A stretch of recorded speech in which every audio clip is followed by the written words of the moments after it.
semantics, all in this regard, they tend to be very stable, and they tend to change very slowly. And if you change them very rapidly, it causes a lot of confusion because it's a Yeah. base structure. No one knows what you're talking about. Right. You can't change the base that easily. You can change all No. the nice frilly things. It's like a car, all right? What do you have in a car? You have the engine, you have the drive shaft, you have all these things. If you take one of these components out, you have to restructure the vehicle massively to That's compensate for true. the lack of that. Yeah. Language is the same. It's a mechanism, all right? How we communicate. It's a very Right. complex mechanism. You take one essential part out, you've now confused totally what you're talking about. You may know Yeah. in your coding, but the decoding, the person is not going to have a clue what you're talking about.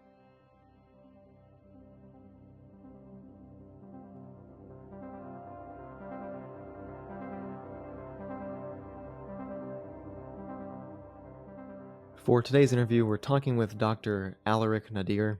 He's a professor of linguistics at Suwon Science College in South Korea. His PhD was in social science, and he also received a Doctor of Education. He's written 2 books. The first is called The Babylon Cipher, Why Everything is Language, and Language is Everything.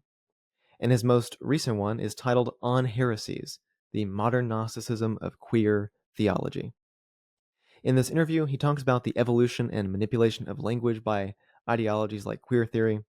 He goes into detail about sex differences, childhood developmental psychology, and many other topics. So without further ado, here is Dr. Alaric Naudé. I did get to read the Babylon Cipher. I was on vacation and I had some time. I read it, and it was very well written. I feel like, I don't know if you've ever been like to Disney at all. Have you? No. I promise this will make sense in a second. Okay. um, there is a ride at Disney, in Epcot. It's the big golf ball looking thing in Epcot, and it's supposed to take you through time, like the evolution of man, and they do talk about the Phoenicians and language. Like, I rode that thing like crazy because it's narrated by Judi Dench, the ride, as you're like going through, and it's just a very cool ride for people who are interested in history. And like, it reminded me so much of that ride because of the way that you set it up. It's almost it does feel kind of like almost a romanticized narration of like the development of societies and language, and how it connects everything together. And I mean, you even talk about the universe and physics and things like that in there. And it was like so cool. It highlighted so many sections. It's a great book. If anybody wants to check that out, I highly recommend it. I was reading parts of it to Zach, and he was like, wow, this guy's a genius. I doubt that, but the how I wanted to set up the book is I took a lot of, when I was doing my PhD, I took a lot of the information I actually used in my thesis, and then I restructured it and put things back together. Because when I was doing my thesis, I made what I call the Naudé hypothesis, which is basically it's a Newtonian approach to forces. So if for Newton, he said whatever happens, whatever action you has a reaction, and you see that with language. So I kind of took a Newtonian his equation and changed it for application in language use. After I did that, I found, okay, it works, but you can only really compare 2 variables at the same time.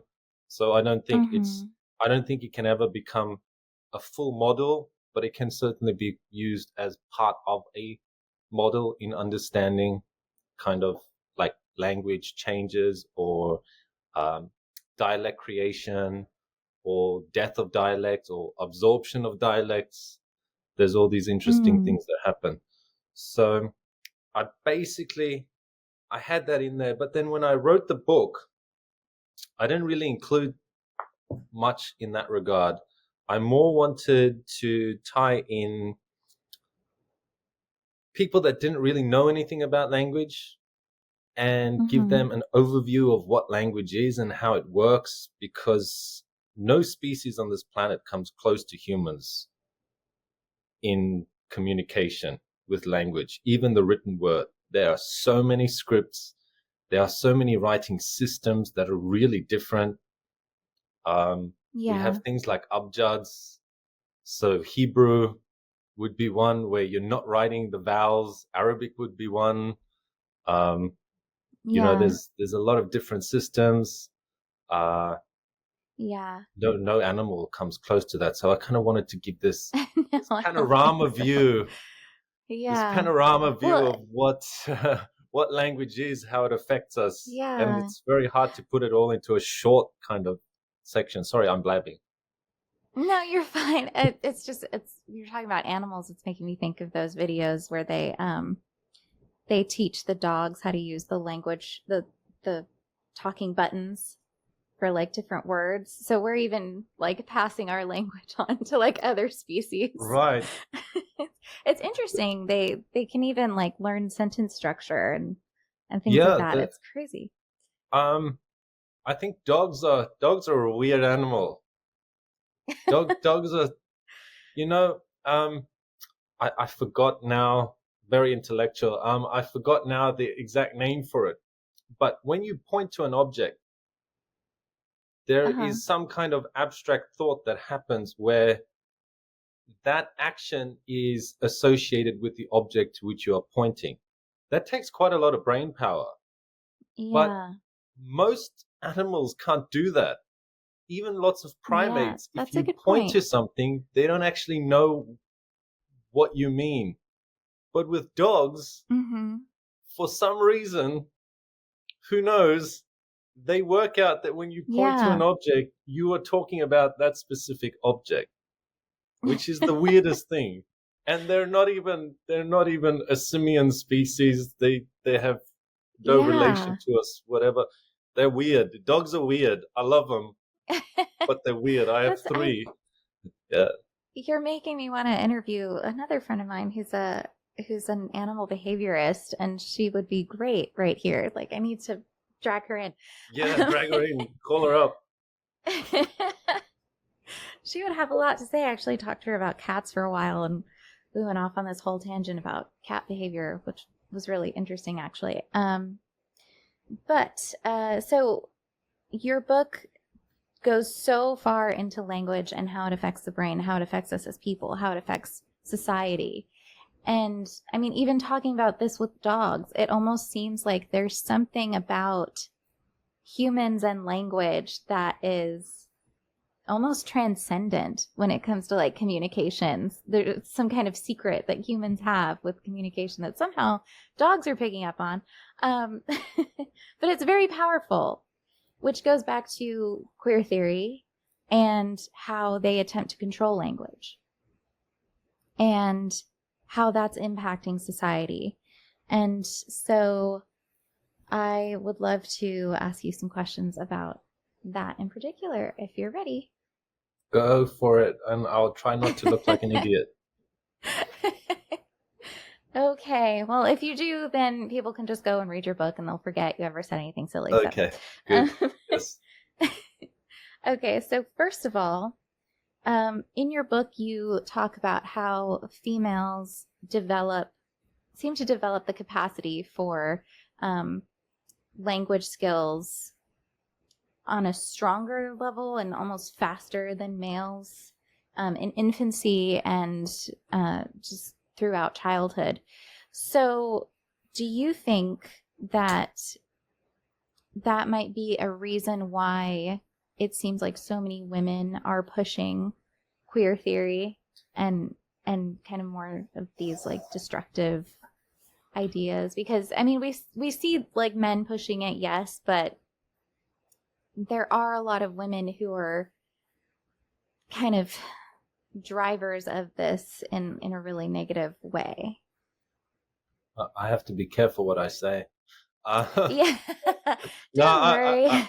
I don't actually care, which is great. I have to try to be diplomatic though.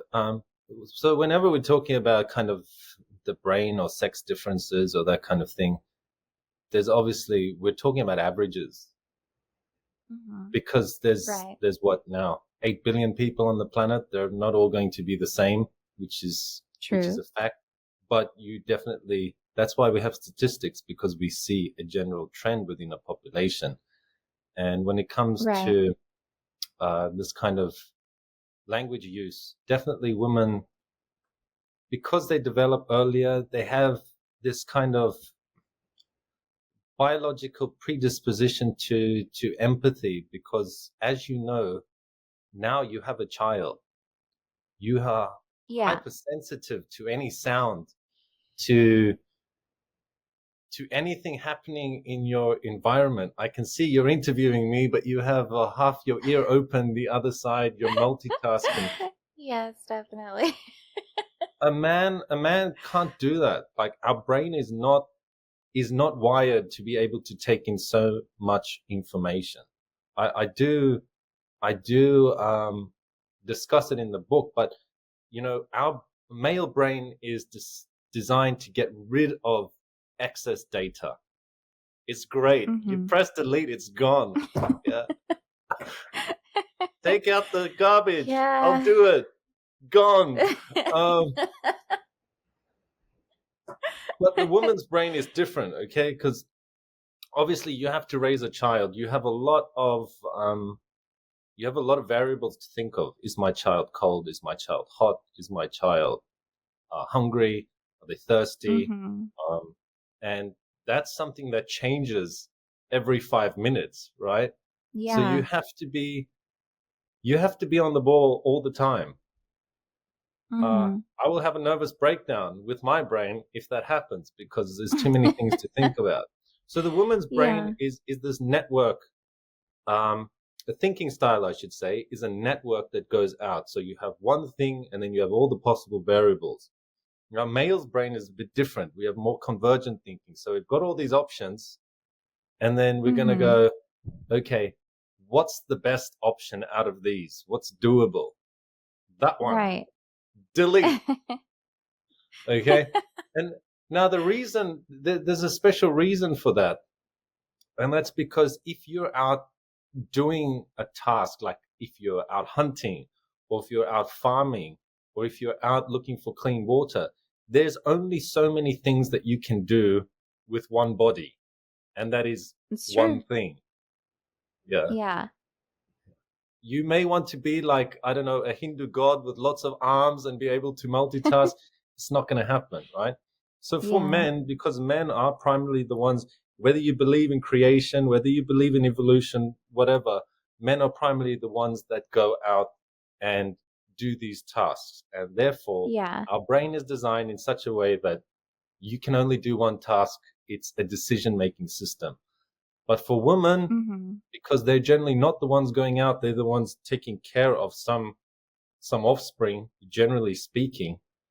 That's been the model since very, very recent history. I know people don't like it, but that's life. Yeah. Yeah. That's how our species works. So the female brain is the opposite. It's like, okay, I'm going to keep all these variables in mind all the time.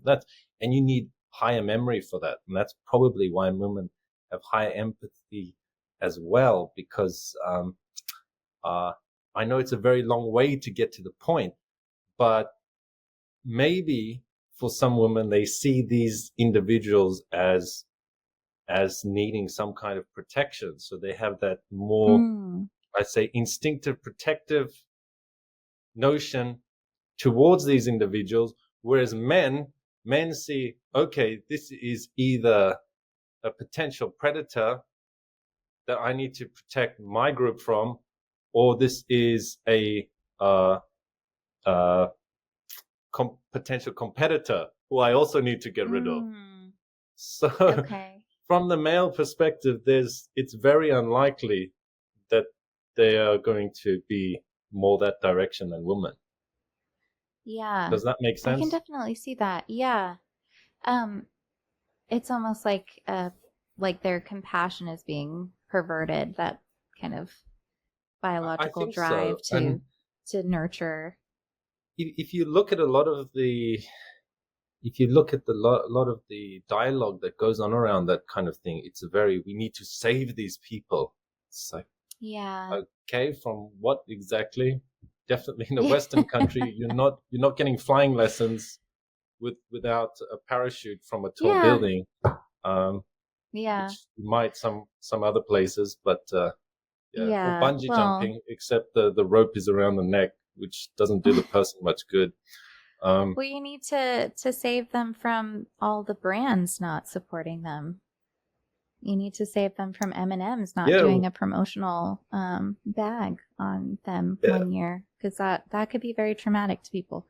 Um, but yeah, Western I problems. do see that. And I have seen that a lot in the groups when I was younger and more ideological, and in my like rebellious kind of, it wasn't called, back then it was still a slur to call people queer. And so I still kind of sort of in those spaces, because I'm sad to say, I was in anime club. And so I saw a lot of those types of people in there. And a lot of them were my friends. And I did see a lot of that, like, protection, because these girls knew what it was like to be picked on and to be afraid and to have that worry. And so they kind of projected that onto the people they were wanting to defend, and became very protective of certain people that maybe they shouldn't have been protective of, because later it turned out that those boys were not good men when they grew up. And yeah, people unfortunately found out the hard way. But yeah, so it is interesting to see women doing that. On the flip side, thankfully, we've got wonderful feminists who are fighting against it, who are doing a lot of really hard work, and women who aren't feminists who are doing a lot of hard work, even though they've got families and jobs and everything, fighting against this. So it does seem like women are very passionate on either end of this debate, if you want to call it that. But it's I a very digress. weird phenomenon to me. Yeah, It's it is. It's strange. because it's like two ends of the mothering perspective. You have the very aggressive bear mother who is like, no, don't get me on my kids. And then you have the other one is, no, you're my child, I'll protect you. So you have these two different poles of the female spectrum, if I can call it that. I'll get in trouble probably. But, there's these two different feminine forces that are actually at loggerheads with each other. Yeah. Well, And it's almost like there are like people that are certainly taking advantage of certain aspects of that. Yeah. For money, definitely. or for ideology, or for whatever. Because there's a lot of money in it. And whenever money is involved, people will be converted. I believe. Yeah. Yeah, it is almost like a dark and light version of like that instinct, that mama bear instinct. And you see it with the messaging too, the I'm your mom now and I'm your glitter family, and that's right. It's really like, I was seeing that back when I was in high school 15 years ago, and like it was weird to me then, because I was like, oh, that kind of sounds like creepy. So I stayed away from it. But yeah, it is it's disturbing how much that has kind of blown up now, and we see that like being taught in schools. Which But now that brings you me mention to my that, next question. Oh, go ahead. before you go on to your next question, I think now that you mention it, there are a lot of, let's say, kids or even adults that are very vulnerable.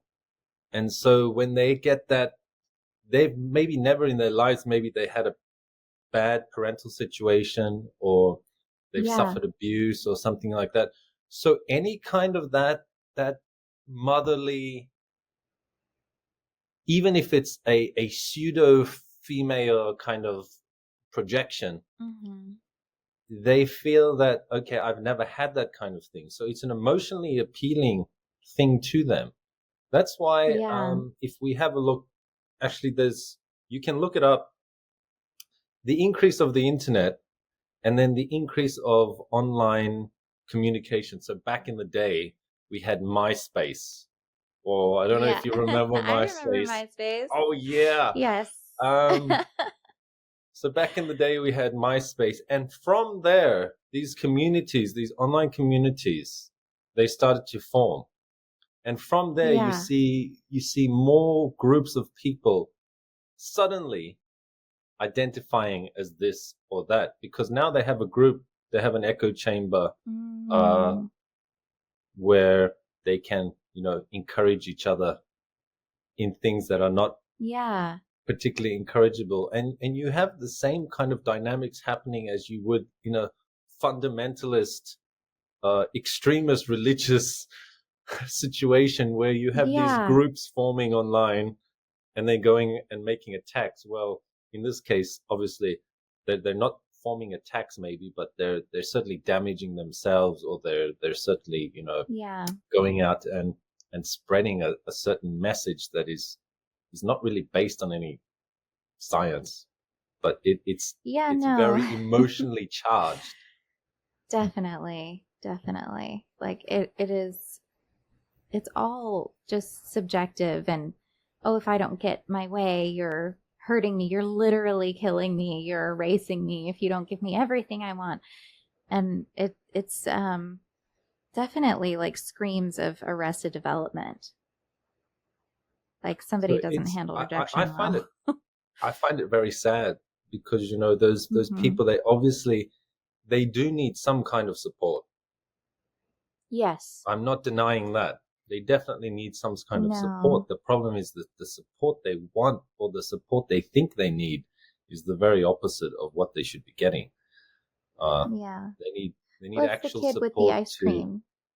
yeah, they need actual support, Mhm. for whatever underlying problem there is, which is now Right. manifesting in other ways.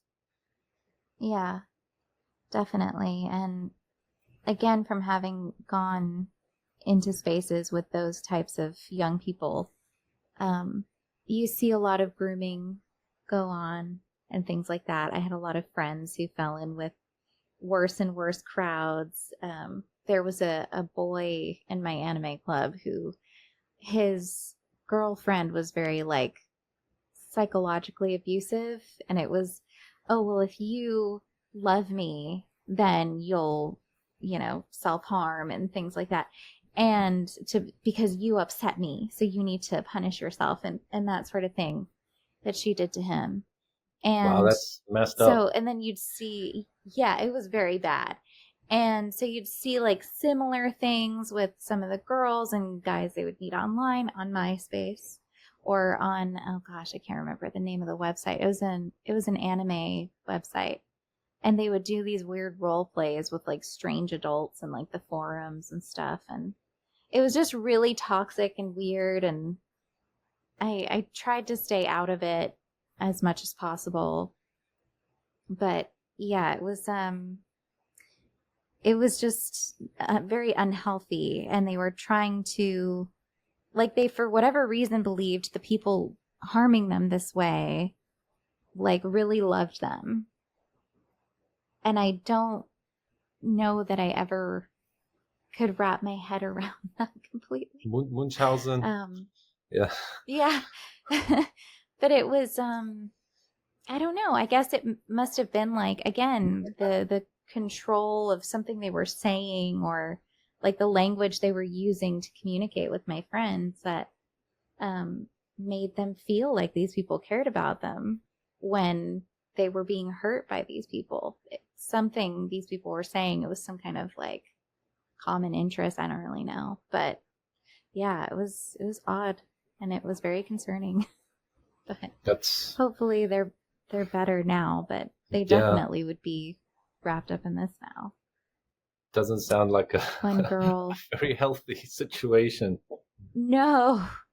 I've talked about this before in a thread, but one girl believed that she was a werewolf, and specifically a Japanese kitsune werewolf kind of situation. And then her best friend believed that he was an angel, and they had this whole, it was really strange. And Was she Japanese though? No. Cultural appropriation. Yes. Drag him over the rocks. Yes, terrible. She wore a kimono, like a men's kimono, to school all the time. It was, and then on the weekends, she and this other kid would like carry the katanas and things like that around, like to the mall. Like, it was just really cringy.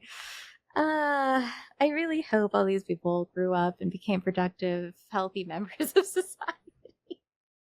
Well, we can hope. Yes. But anyway, that was a fun tangent. So I wanted to ask you, because you did talk about brain development and language in children, how do you think teaching kids about gender ideology and queer theory in kindergarten, first grade, like elementary school, impacts their development?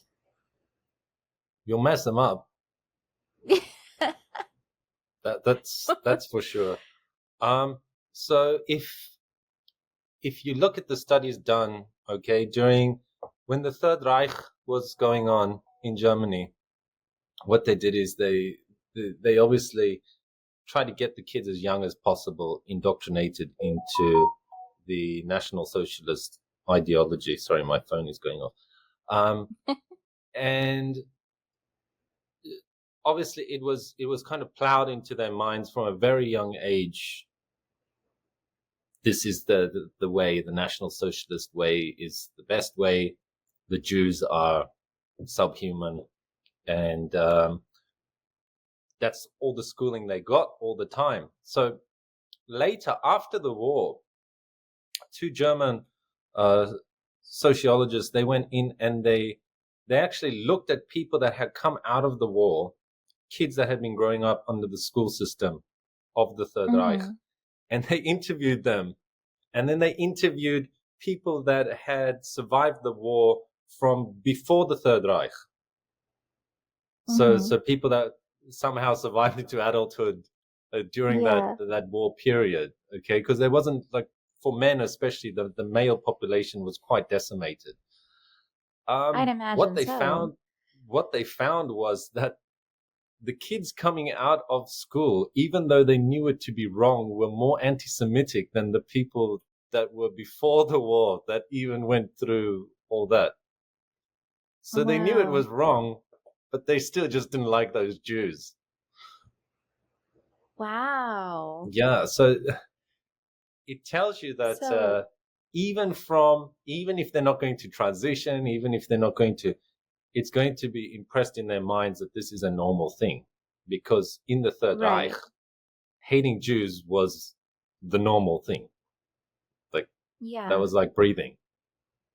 So I cannot see that the result will be good. Yeah, I can't either. Having been a kid that developed gender dysphoria or gender identity disorder very young, I was 6 is my earliest memory of that, and like I felt that distress, and it was very confusing, and I guess you could say suicidal at that age, but it wasn't necessarily in the way that I understood death. I was 6 years old and I wanted to know if I could start over in a new body if I destroyed the one that I had, or if there was a way to do that. Like I could mulligan, if you will. But I had to become very introspective and learn permanence and things like that on my own, because I couldn't talk to the adults in my family. I knew I couldn't talk to them. They were very alarmist and closed-minded, and they would get very angry very easily over things. So I couldn't discuss really anything with them. And I knew that. It's not a healthy environment either. Yeah. Right. Yeah. And it wasn't necessarily that I was afraid that, because they were very strict religiously, and I say that, but they didn't quite understand the Bible as I understand it now, because it obviously painted my picture of the Bible to be very different than what it seems to be now. As I'm reading it, I'm like, oh, hey, this doesn't say that at all. So, it was the type of thing where, like, oh, God hates everybody who isn't us, basically. So it wasn't that I thought they were going to be mad at me religiously, like pull out the Bible and yell at me, or that God would be mad at me. I never had those feelings. It was more like I knew they weren't going to give me any good answers, and I knew they were just going to make a hullabaloo out of nothing. Well, not nothing, but a hullabaloo out of it, and it was something that I needed to just kind of process. So knowing what that felt like growing up, and knowing what that has felt like as an adult after having those feelings as a child, that fundamental stage of life, I really am disturbed that anyone would try to stir that up in a child, because it makes me feel like it's going to ignite those things in kids who would not have had those feelings. And suddenly, here's this authority figure who's telling you that your parents are wrong, and that everything you know is wrong, and fundamental things about your body and the world around you are wrong and need to be challenged and questioned and all this stuff. And that's very profound, big stuff for a little kid. So I worry a lot for them. That's true. I mean, I'm not sure your parental situation, so I can't really comment exactly, but I'm sure regardless of that, your parents still deeply loved you, regardless of the fact. I think. And they were probably strict with you because that's coming from a place of love, not because they hate you. Yes, I think that was true for those members of my family, yeah. Now, the problem is, if you're a child and you lack reasoning skills, now you can look back on it and say, okay, they're not bad people. They just didn't understand the situation. The problem is, if you're a child, you don't have that kind of reasoning ability. Now you go to school and there's someone there that's always nice to you. Yeah. Who are you going to listen to? The mean parents or this lovely teacher who, by the way, has no investment in you? They didn't give birth to you.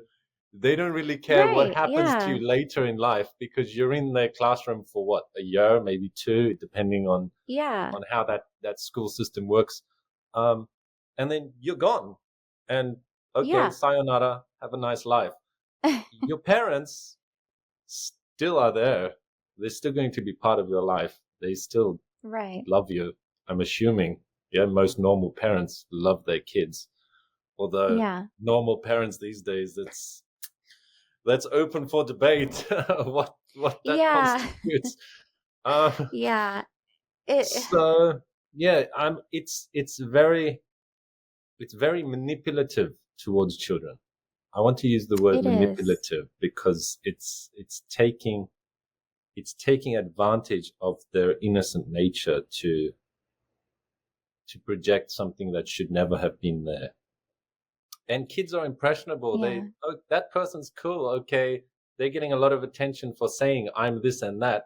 Therefore, Right. if I want to get attention, I should say I'm this and that. All right, let's chop Exactly. them off. Yeah. Well, these little kids are being, again, like you were saying, rewarded for saying certain things. And even if they don't really feel them, but they want the reward too. So they're, of course, going to get all the praise if they come out as, oh, my pronouns are this or that or what have you. All I see is when I see one of these woke classrooms, I just see Pavlov's dogs. That's all I see. That's a good way to put it. It's just Pavlov's dogs in an educational setting with kids instead of animals. So it's it's human experimentation if you think about it. It the is. Definition of what?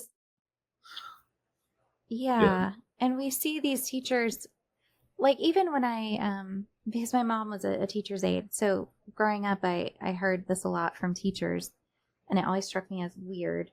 But they say my kids when they talk about their class. My kids did this, or my kid came up to me and said that, even if they're childless. And I'm like, sweetie, those aren't your kids. Those are other people's kids, and you have them for several hours a day, and then they go home. They go back to the families that love them and take care of them. You're there to teach them math. But it's weird because we see that now, again, with going back to what we talked about earlier, with that perverse kind of like mama bear, like aggressive, like these are my kids and I protect trans kids. And it's like a progression, like a cascade of things going on. And it's deeply concerning for these kids. What would you say is like what's going on developmentally when it comes to language and things like that with kids at that age? It depends what age group we're looking at, but certainly the younger child, the less understanding of the abstract they have. Okay, so kids will pretend to be things as a way of exploring the world, like I am a dog or I am a cat. It doesn't mean they literally think they are. It's just an outlet for them to copy something, for them to experiment with their surroundings, because everything is new to them. They haven't been alive a long time. So the way they interact with the world is quite different.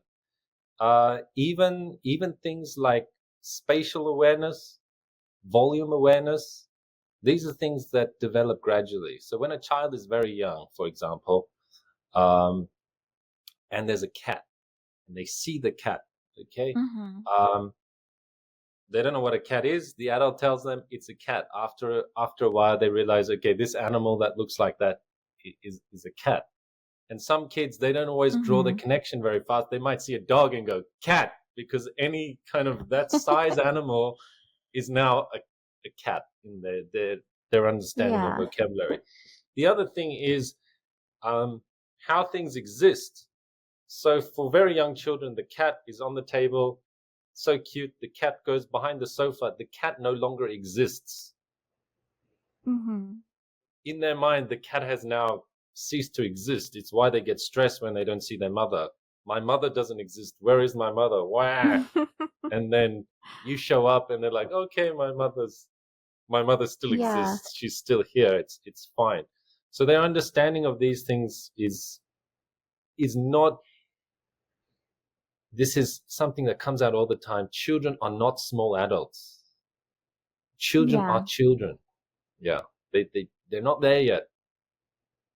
And so as a result, if we look at things like volume, there's Piaget's conservation tasks. If you've seen those before, I'm sure many people would be familiar with that. You get a tall glass and you get a short, fat glass, and they have the same volume actually. And you pour the small glass into the big glass and it fills up the big glass, and the kid goes, wow, there's more in that glass than there is in that glass, because it appears to them to be bigger. They don't understand. Or with coins, you can take 5 coins, right? And you put them on the table and you say, how many coins are there? They may say 5. Okay. Then you spread out the coins. So before they're bunched up together, you spread them out. Now you ask them, are there more or less coins? And they'll just look at the area the coins cover and they'll go, there's more coins. Even though there's 5, and they still realize that there's 5 coins, but they still think it's more, because their concept of volume is developing. So now you want to get this child that doesn't understand basic things like volume, and you want to tell them that they're another gender. It's child abuse. That's what it is. If a 4-year-old is confused about that kind of thing, they've either been abused or they have some kind of developmental problem that needs to be addressed. Yeah. And that can be for so many different reasons that I won't put a specific diagnosis on it, but there's a lot of things that can, be involved there. Yeah. So it's not a good sign if your 4-year-old says, I think I'm something else. There's something else happening there, because it's not a normal developmental plane. Yeah, I know for me, looking back from what I remember and what I know about my family, a lot of it was the messaging in my environment about females. So my mother had a lot of internalized misogyny, and she also was very lonely, so I was kind of like her best friend. So she would just kind of talk to me like I was another adult and just confide in me things that adult friends would confide in each other, not something you confide in your 5-year-old.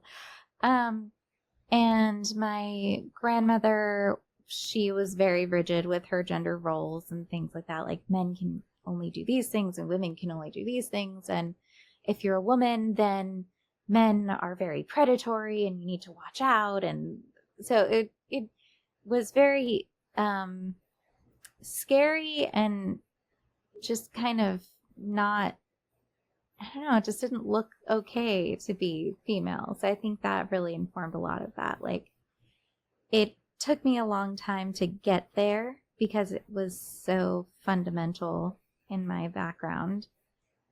I probably only recently really got there after like examining everything, even after going through therapy.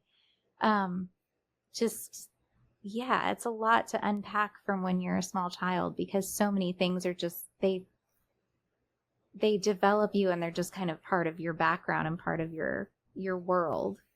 Like, your family is your introduction to how to function in society. So if your family background is not, is like a certain way, then it just kind of like predisposes you to certain like thought patterns and things like that. So, and you don't even realize it. Like, No, it could be little things that are like totally subconscious that you're picking up on. And so, I mean, in this case, they were pretty overt, but it still didn't register for me until fairly recently that was probably what was informing me. But yeah, so it's crazy now to think that people are doing that to small children and giving them those overt messages and reading the ideological books to them and things like that. It seems very unhealthy, because I mean, my sister was 6 years old and she thought she was a horse. She spent like months believing that she was just phasing out of being a horse and a little girl, just running around the house, galloping. And it wasn't until I showed her a video of herself. Did she get the hoof-affirming surgery yet? Well, she had these little shoes that she wore as prosthetic hooves. It's very affirming for her. But it wasn't until I showed her a video of herself when she was in horse mode that she realized, oh, I'm not actually a horse. I still just look like me. Okay. And then it kind of like sunk in. She entered her horse phase. But yes, I that was conversion therapy. I shouldn't have done that. I should have just affirmed her you ought to be horse ashamed of yourself. identity. You just admitted that you're a terrible person. Oh, I don't support trans horse identities. I'm terrible. I don't use horse pronouns. Nay, and me. So. Oh, people are gonna hate me. All right. This brings me though back around to another question. What do you say to people who, being a linguist as you are and having studied language and everything that you've studied, what do you say to the people who go, language evolves, you're just a transphobe, this is what woman and man mean now, and you're just going to have to get over it? I generally don't say much. I just laugh at them. But if I have to say something, language does change. Okay. That's true. Hence, we have many languages in history. We have different forms of the same language. How a language changes, however, is very important. Okay. Generally speaking, there tends to be a simplification in grammar and that kind of thing that makes it more streamlined. So basically, as a language continues, it forms the culture, but the culture also forms the language. So there's things that work in an average for that culture in which the language is used. Now, if we look at, for example, the English language, all right, there are things that are very stable in every language, things like pronouns. And especially in Germanic languages, pronouns are very stable because pronouns are not free existing. They have to exist in unison with a verb, a be verb, because the form of the be verb directly links to whatever pronoun is used. And be verbs tend to be very stable as well. So in this case, if we have a look at the very old forms of, let's say, Proto-English, if we want to call it that, like Anglo-Saxon, Saxon language, they have a lot of pronouns. A lot of forms of pronouns for a woman. When you're talking about a woman in her relation to you, where she is, the pronoun is different. It's very complex. It's a very, very complex system. To a man, to this person, to that person. So you have this kind of hierarchical structure because the clans were very hierarchical. Okay. But then what happens is you get this massive invasion of Vikings. And the Vikings come down from the north and they're all hurdy-durdy, birdy-dirty. And their system was quite different. They had a much more egalitarian system. Women were much more egalitarian in their culture. So they had this massive simplification because everyone's like, their pronoun structure is way easier. They just have he, she, it. Their be verbs, there's a whole lot less of them. You don't have to conjugate them that much. And there was this gradual shift then towards that. And that's why English these days, I think there's about, from the original Norse influence, there's about 2,000 words. They gave us interesting words like kill and cake.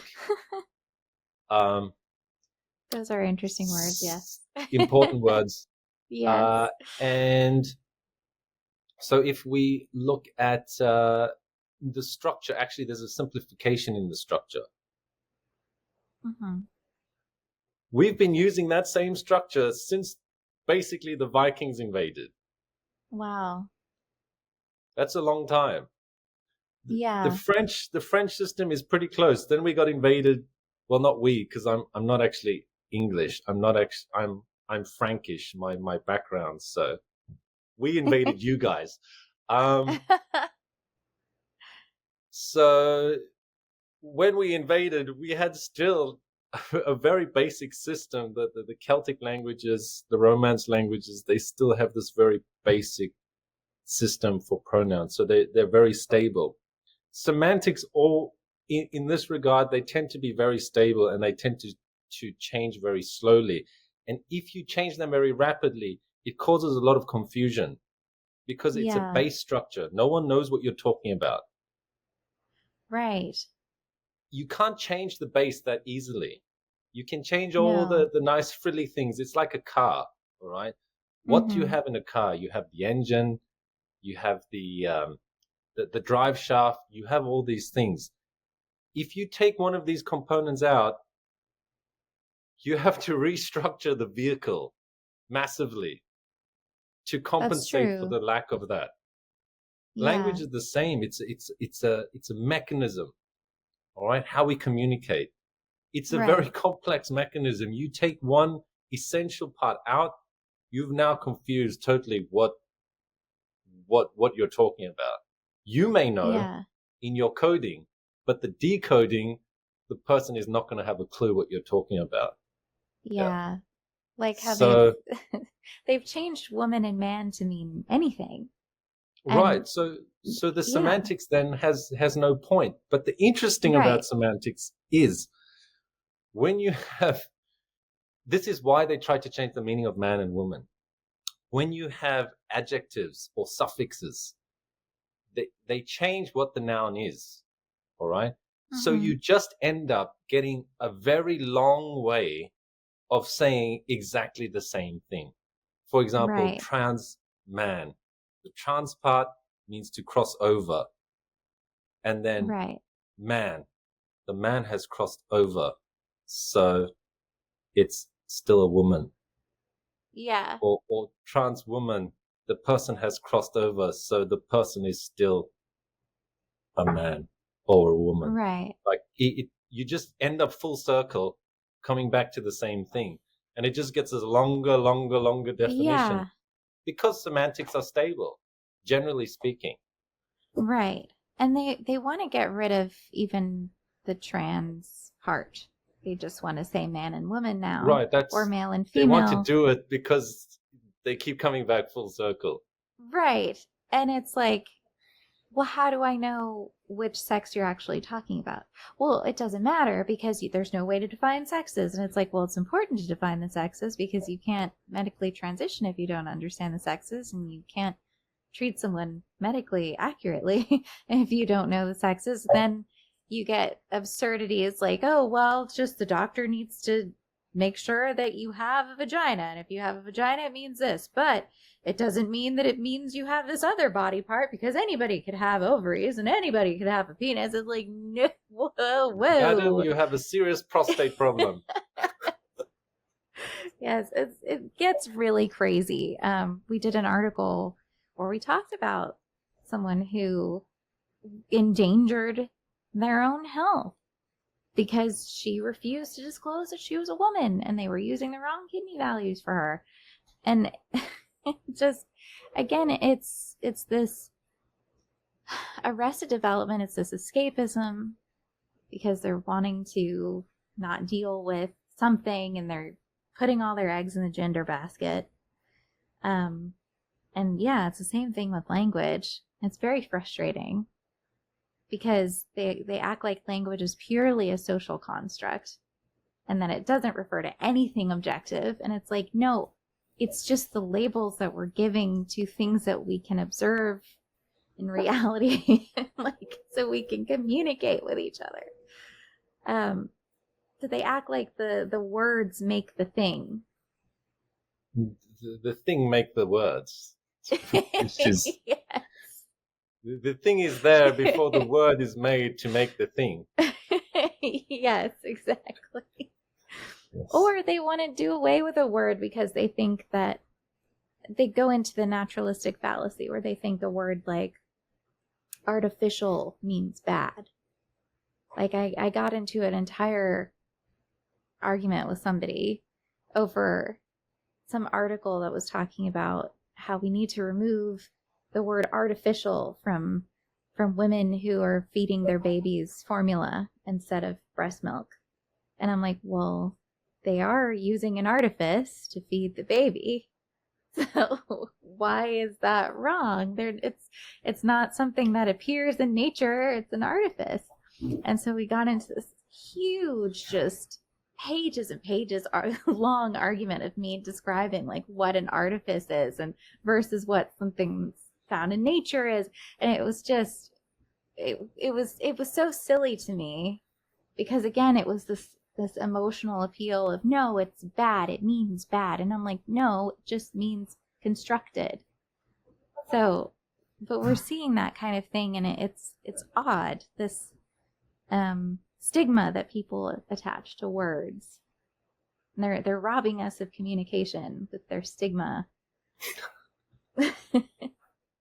It's an interesting phenomenon, and I think the fact that the English language, it's quite a fluid language.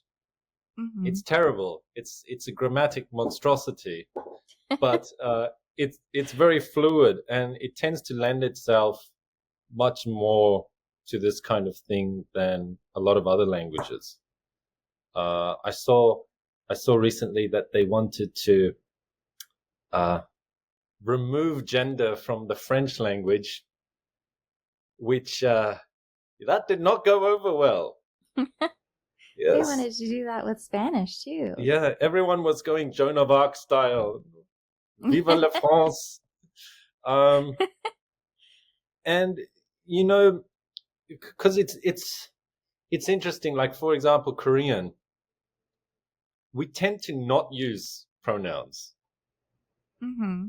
It's the weirdest thing. Like we would just, it's very hierarchy based as well, but in a different way to what Anglo-Saxon was hierarchy based. So, for example, we would refer to our boss by boss title and then suffix nim, which is like an honorific type, like for a higher level person than yourself. And it would be like boss honorific particle, and then that's their pronoun. So we wouldn't directly say you to our boss because it would be rude. Yeah. Mm-hmm. It's just like a totally different system. So when they try the pronoun thing here, it's not going to work because people don't even use it. And pronouns are like, you could use que, which means he or she. It doesn't have any thing. If you want to be really clear, you have to say que nyo, which is then the female version. But if the person is higher level and you say que nyo, it could also be rude. Like it's very complicated. Yeah. So you might say que bun, which is like that person in a polite way, but it doesn't tell you if it's a man or a woman either. Yeah. So well, it's odd. It doesn't lend itself to this kind of ideology very well, which is probably why we don't see it here much. Yeah. Well, they but also with English, just kind of... you know, the system, it just makes it so easy for this to happen. Yeah. They also just kind of make everything a pronoun.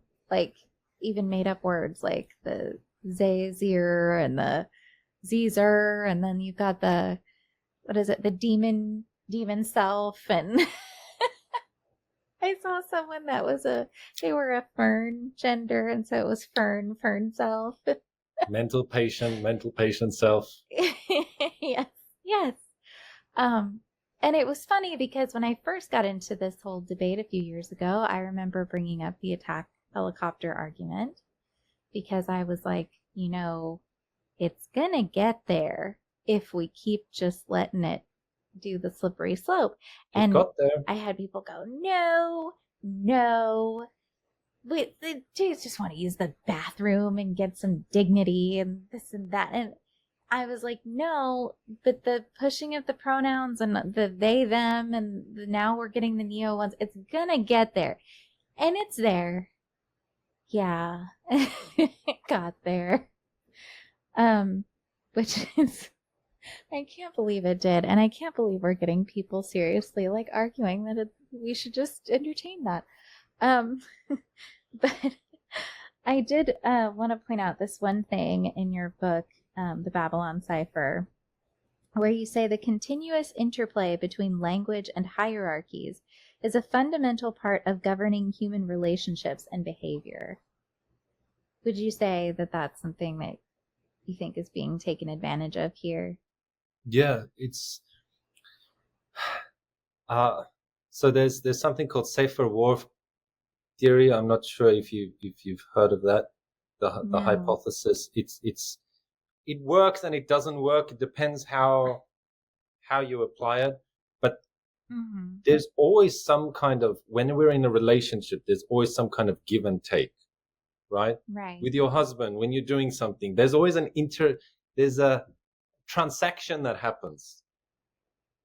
A transaction of value or somehow. Okay, I do this, you do this. Can you do this for me? It's how the relationship is maintained. And bringing balance to that kind of transaction is what gives you either a balanced relationship or a kind of exploitative relationship. Like you mentioned, that girl, if you love me, you'll hurt yourself kind of thing. Yeah. That's a very exploitive transaction. We see the same thing happening here, because if you respect me, you will use this and this and this for me. It's not even a title. Okay. It's just something you made up for yourself. It's not something that's earned. But if you like me, if you love me, you will use this specific term for me because that's what I want to hear. It is part of this kind of hierarchical transaction. Right. So if you respect my place in this hierarchy, you have to do this, which means that you are raising them basically consciously or unconsciously in that hierarchy dynamic.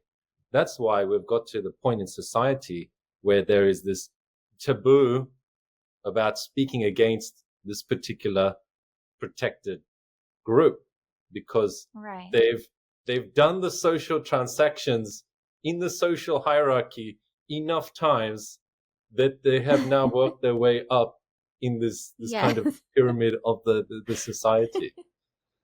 Yeah, it is a bit like a shuffle. Yes, of like it's a conditioning process. Okay. Yeah. Why do we listen to the king? Because in the beginning, it's because the king is a nice guy, and then later, when the king gets a sword, it's like, okay, we listen to the king because we want to remain this height and not 1 foot shorter. Yeah. So there's a transactional dynamic that's happening in whatever kind of relationship you are, and language is the way that happens. Yeah, that's interesting. They do use it as a means of controlling people and throwing around transphobe everywhere, like it's like it has a meaning now too. Like they've it's funny in their effort to rob other words of their meaning and their weight. They've robbed like all of their little insults and guilt trips of any meaning and weight at this point, because man and woman can be anything, and now so can transphobe. So let's see. Well, you only need a very small percentage of the population, core population. It's about, I think I do mention in the book, it's somewhere between, they're not exactly sure of the number, between 3 to 6% of the population within a certain group to start pushing a theory. So if you get to that point, you can start tipping it in your direction. But now we see every kind of like advertising group, every company, they all have it everywhere. So this is why it's become something that's just totally covering the planet, basically. In places where Yeah. it's allowed, funnily enough, those Yeah. same businesses, they don't have those colors on BMW Saudi Arabia. Yeah. Yes, it's conveniently absent there. Yes. So we've seen a lot of academics lose their positions and be ousted from universities and things like that. Are you in any danger of that there, or are things fairly chilled They out in they Korea? I think it's less of a problem here. Uh, People have tried. Mm-hmm. The thing is, I'm looking after the department that I'm in now, so Mm-hmm. I I get complaints coming to me, so I give myself a thorough Oh, talking to, yeah, okay. Yeah. and then I forgive myself. Yes. Well, you're 'Cause- always learning and yes, yes. evolving. So maybe one day. One day I'll fire myself. Yes, one day you'll have had enough of your shenanigans. Exactly, exactly. And I won't put up with myself any longer. Yes. No. So, I did want to comment about your um, diagrams that you have of the brain, and we were talking earlier about the male brain and the female brain and how they work and their thought patterns. And I mean, you put it in a really digestible way, especially with the diagrams are great. I wish I could put them up on screen. Maybe I can in post. Or maybe I won't, and people will just have to read the book to go see Oh, them.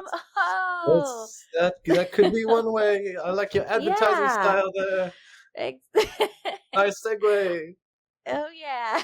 Ew, buy the book. Yes, yes. I just really want people to read it. It's great.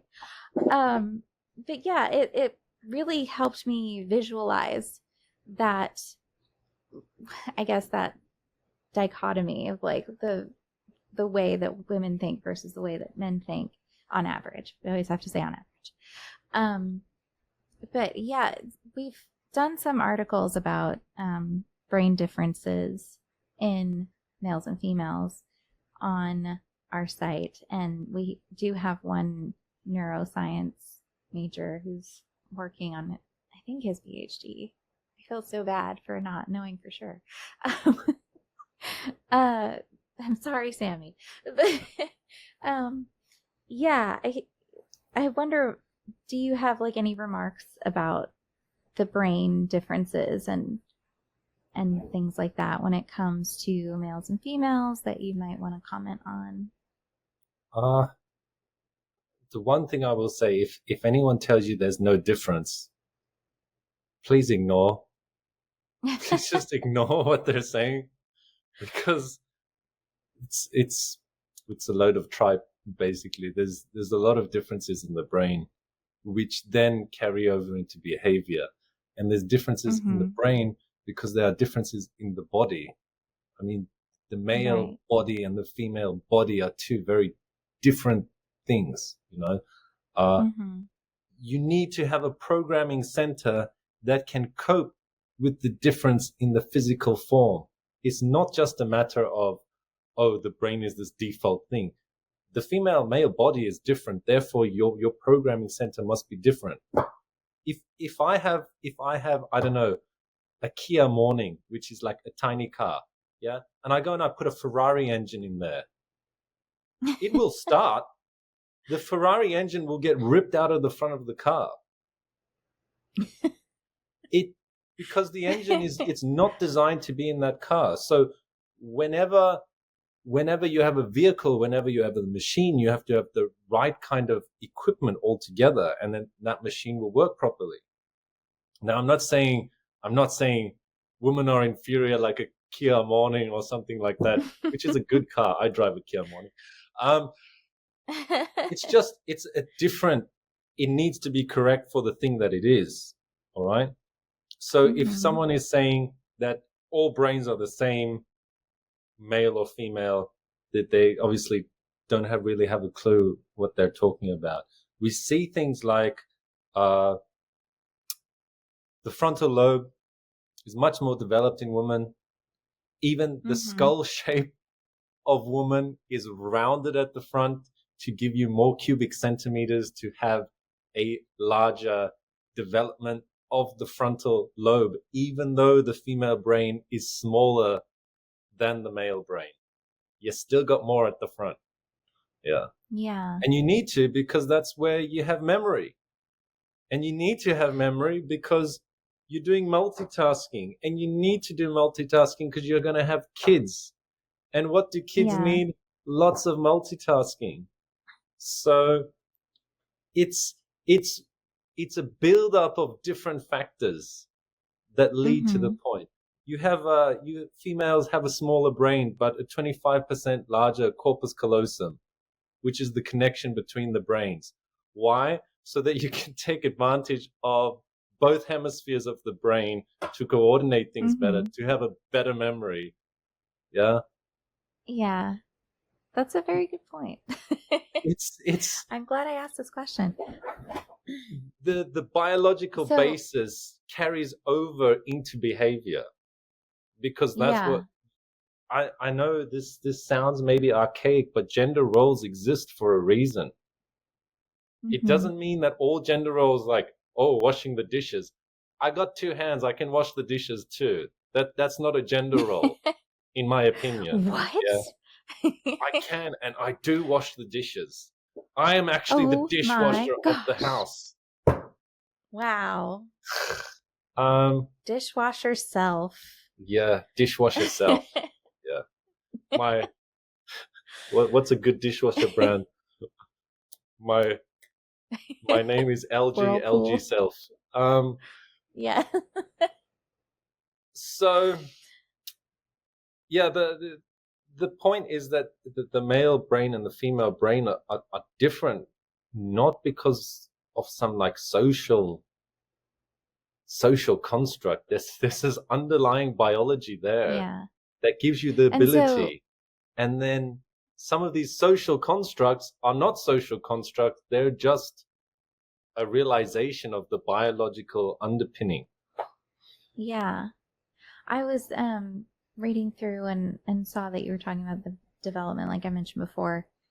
And you were talking about how partially the development in females, we always hear that, like, oh, women mature faster, girls mature faster than boys.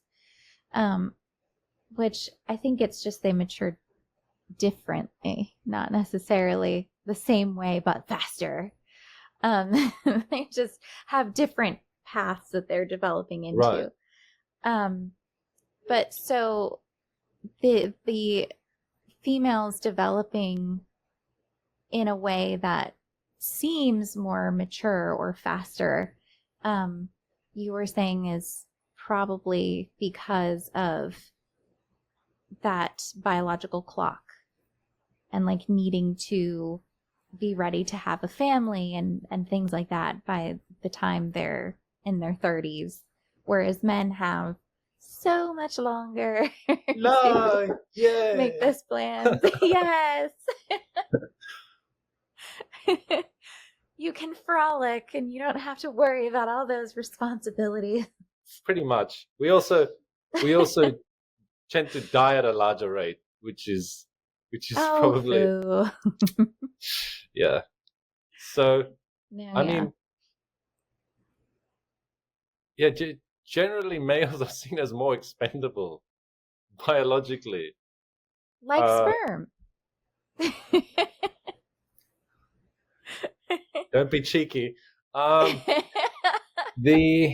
It's all just fractals. So men are taking more risks, and it leads to higher percentage of obviously death, which is not so fortunate. But no, sad. The development stages are very different. So we tend to look at things in a linear. I forgot how to speak English for a moment. See things from a linear point of view. So we're just looking at the time frames in which things are happening. But there's two very different things happening. So women are in a time race, basically, because there's only so much you can do within a brief period of time. And you can do it in the later periods, but then there's obviously the risks associated with having children with a older woman. It's not it's not impossible, but it certainly it increases the risks for a lot of things. So you have this, and you don't just have energy. You're a young woman, so you're battling raising a kid now. And can you imagine doing this at a much older age? I'm 34. I feel like I'm doing it at a much older age. Still. But hey, Gordon Ramsay's wife just had a baby, and she's 49, I think. So there you go. I feel like that would be harder at 49. Yeah. So that is their sixth baby. They're going for a soccer team. They're halfway there, so they are. Well, he was a soccer player, so I think that's probably why it's just. They should have been smart and just had twins every time, and then they'd already be there. But there you go. Forethought, people. Yeah. He should know, with being, a chef and everything. Oh, should be able to pre-plan. Disappointing. Make an effort. Yeah.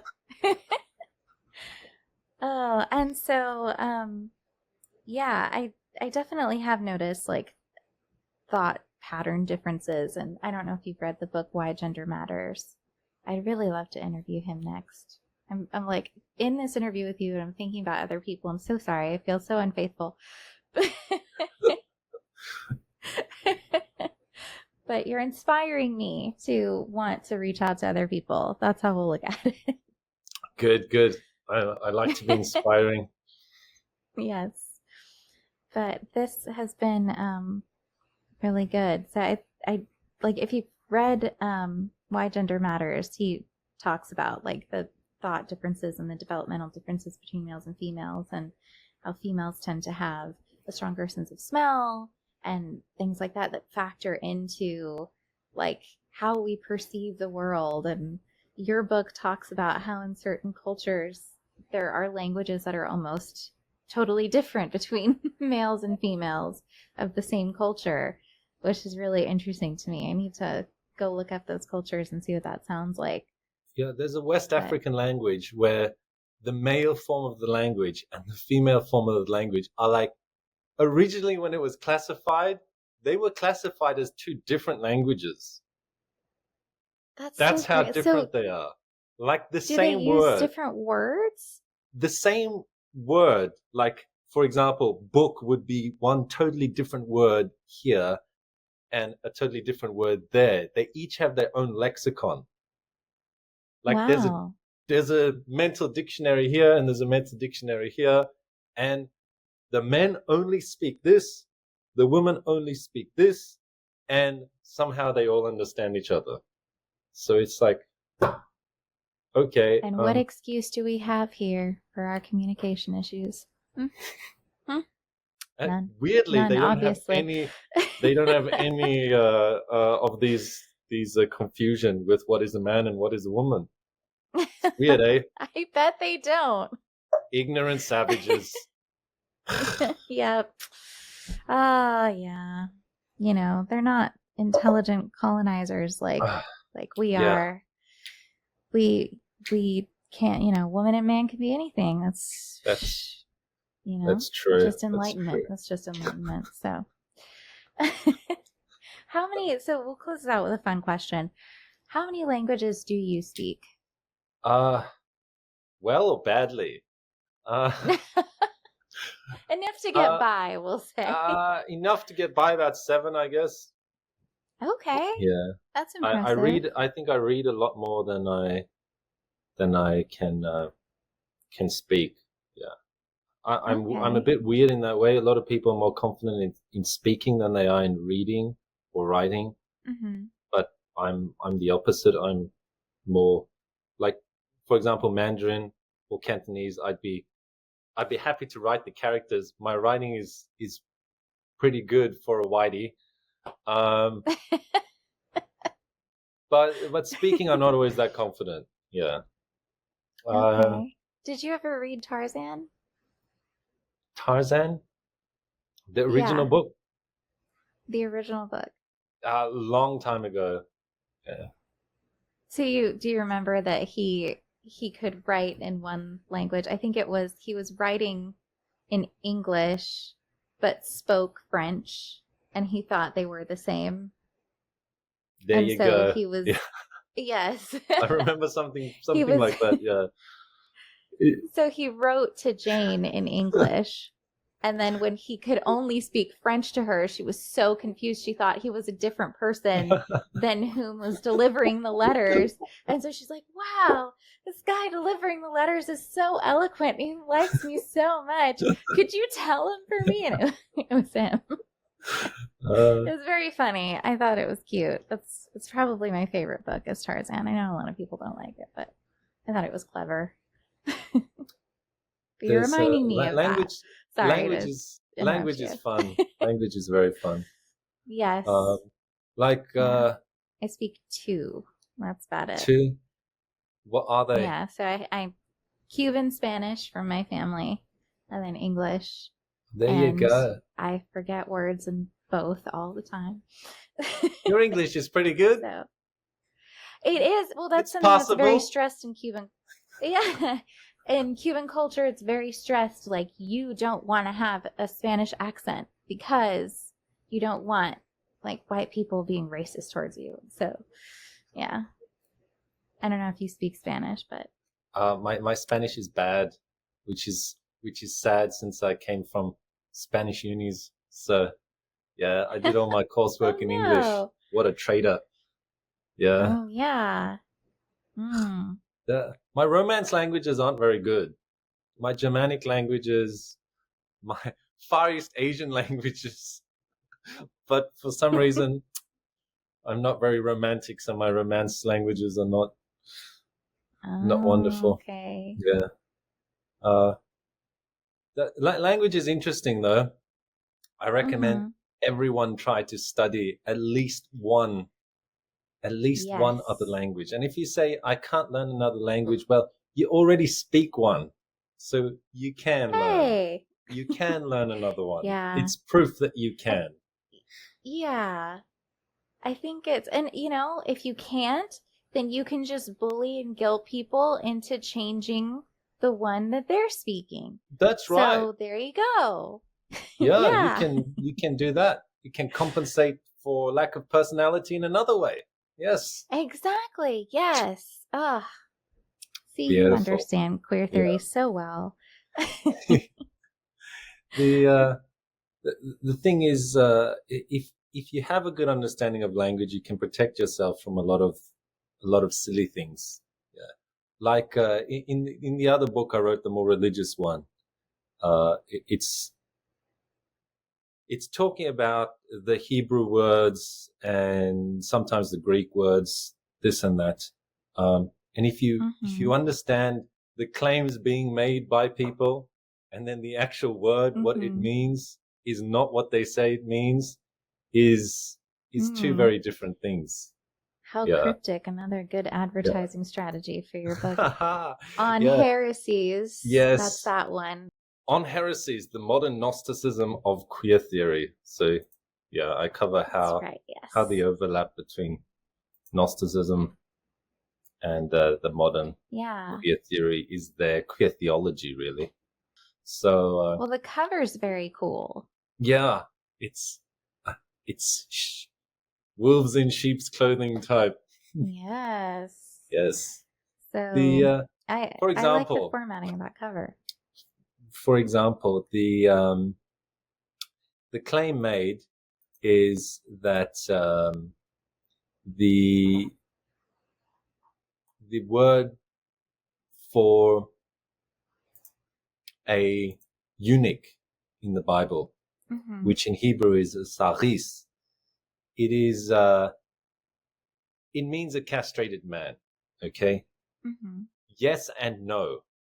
So in in this theological thing that they're making now, this kind of progressive Christian theology, they're saying eunuchs in the Bible are castrated men.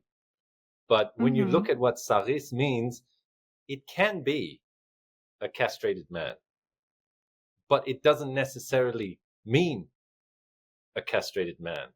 It's actually a title of an office.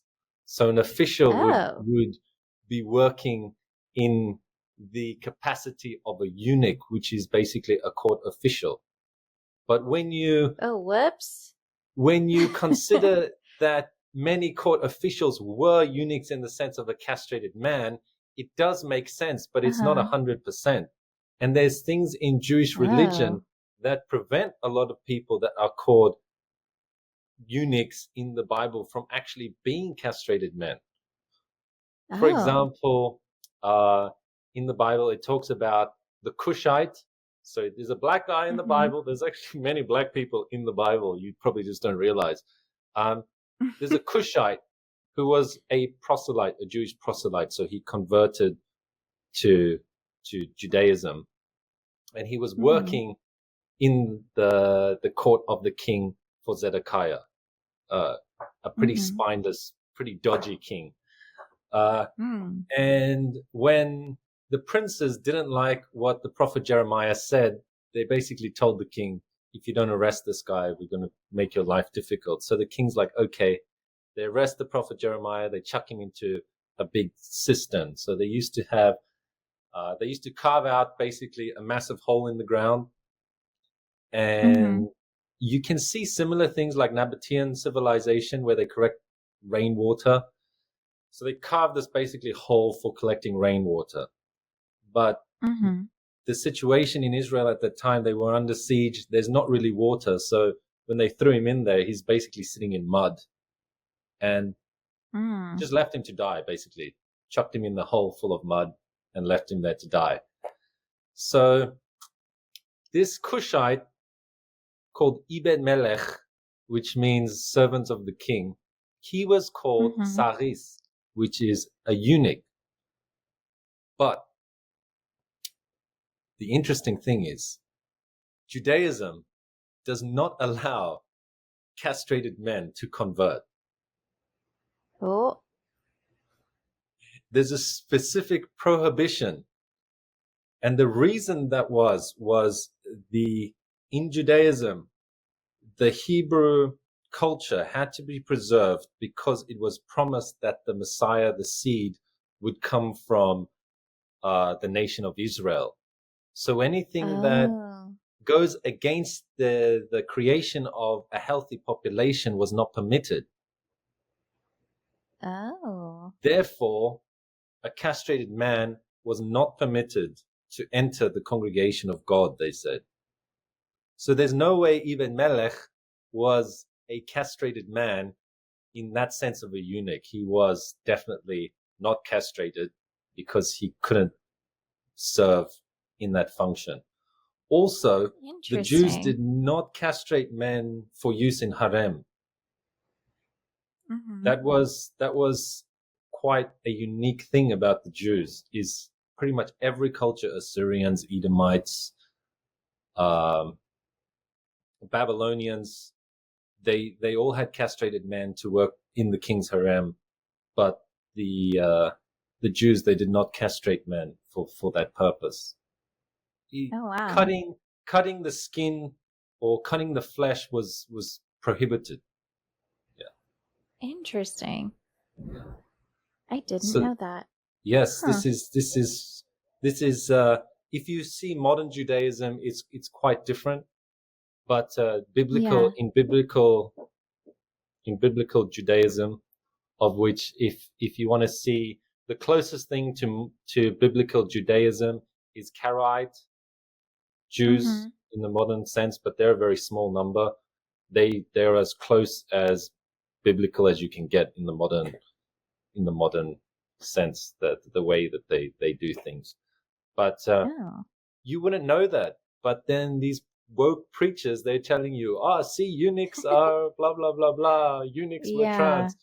No, this person is not a castrated guy. Yeah. Yeah. Also- well, now we've got WPATH Also- having the eunuchs as a gender. Yeah. Also, there's the example of the Ethiopian. This is a different Ethiopian, an Ethiopian eunuch who was a proselyte in the times after Jesus. So he converted and he went to Jerusalem from what is modern day Sudan.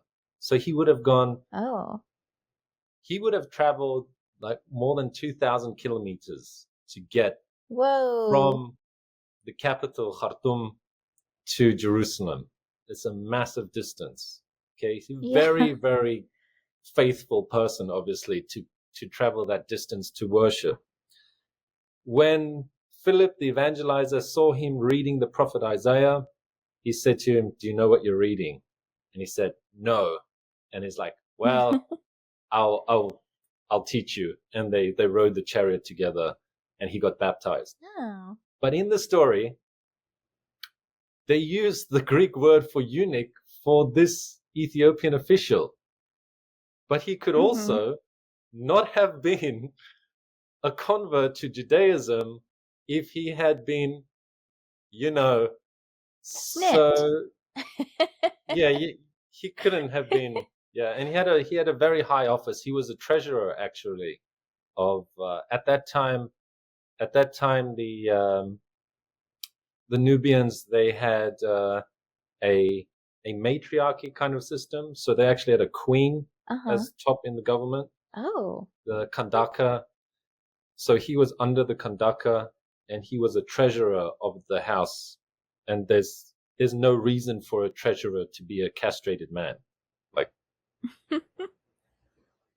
there's no biblical evidence that he was castrated, apart from the use of that word for a eunuch, which doesn't even mean that he was necessarily castrated. It just means he was an official.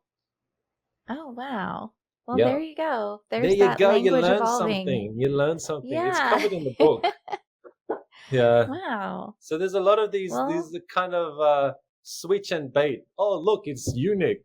Yeah, that word has more meanings than what we're talking about They in love a modern doing sense. that. Eunuch.